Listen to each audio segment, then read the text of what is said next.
নমস্কার, আপনারা দেখছেন HR নিউজ 24, সত্যের লক্ষ্যে মানুষের পাশে। Ranaghat traffic police OC Alok Bhattacharya আবারও মানবিক মুক্তার তৎপরতায় আবারও এক প্রতারিত হওয়া ব্যক্তিকে রানাঘাট থেকে তার সুন্দরবনে বাড়িতে পাঠানো হলো। গতকাল রানাঘাটের এক ব্যক্তি সুন্দরবন যায়, 20 কিলো মধু কেনে, 10 কিলো দাম দেয় এবং বাকি টাকা রানাঘাটে এসে দেবে বলে নিয়ে আসে। সত্যকর্ত সর্দার দীর্ঘদিন ধরে সুন্দরবনের গ্রামে মধু ব্যবসার সাথে জড়িত ছিল। রানাঘাটের এক ব্যক্তি রাজেশ রয় মাঝে মধ্যে ব্যবসার জন্য মধু কেনার জন্য তিনি যেতেন, এই থেকেই পরিচিত হয়। তারপর গতকাল 20 কিলো মধু নিয়ে আসে এবং 10 কিলো টাকা দেয় এবং বাকি টাকা রানাঘাটে এসে দেবে বলে সত্যকর্ত সর্দারের ছেলে আখতার সর্দার বছর 30 যুবককে সুন্দরবন থেকে মিথ্যে প্রতিশ্রুতি দিয়ে নিয়ে আসে এবং তাকে বলে রানাঘাটে সেলাইয়ের কাজ দেবে এবং তাই বলে নিয়ে এসে রানাঘাটের তাকে বাস স্ট্যান্ডের পাশে একটি মন্দিরে 10 মিনিট বসতে বলে, তাকে রেখে চলে যায়। তারপর ফোনে সুইচ অফ করে দেয় এবং যে প্রতারিত হয়েছে তার কাছে টাকা পয়সা না থাকে সে গতকাল থেকে রানাঘাট থেকে তার সুন্দরবনের বাড়িতে যেতে পারছিল না। রীতিমতো যেই ব্যক্তি প্রতারিত হয়েছে তার কাছে কোনো টাকা পয়সা মোবাইল ফোন না থাকায় সে বাড়ির কোনো ব্যক্তির সাথে যোগাযোগও করতে পারছিলেন না।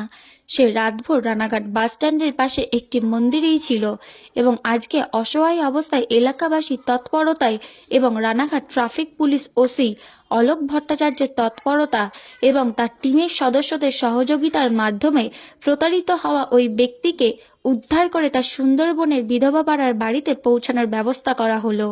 চলুন এই বিষয়ে প্রতারিত হওয়া ওই ব্যক্তি আমাদের নিউজের ক্যামেরার সামনে কি জানাচ্ছে আমরা বিস্তারিত শুনে নেব। নদিয়া রানাঘাট থেকে ব্যুরো রিপোর্ট, HR নিউজ 24।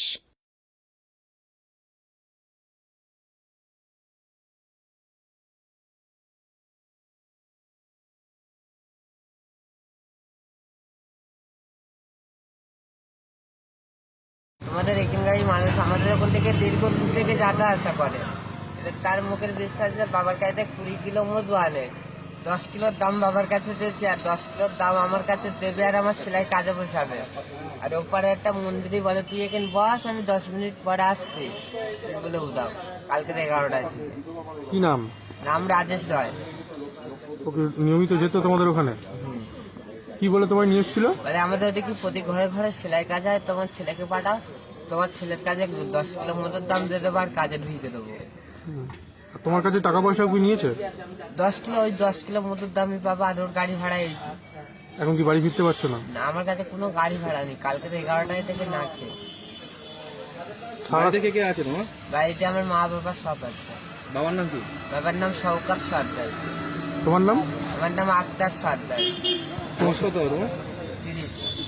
তোমার সাথে কি প্রতারণা হয়েছে কাজ দেওয়ার নাম করে? বল। আমার সাথে প্রতারণা করে এক চলে গেছে, কাজ দেওয়ার নাম করে ডেকে কাজ তাই তো? দেবে বলে নাম করে। ওই লোককে ফোন করেছিলে তারপরে? তখন ফোন করেছি, ফোন সুইচ অফ। এখন করেছিলে?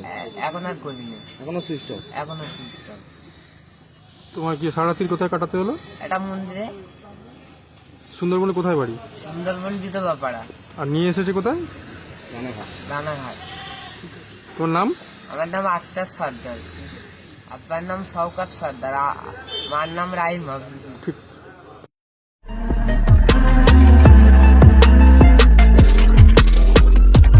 নমস্কার, আপনারা দেখছেন HR নিউজ 24, সত্যের লক্ষ্যে মানুষের পাশে।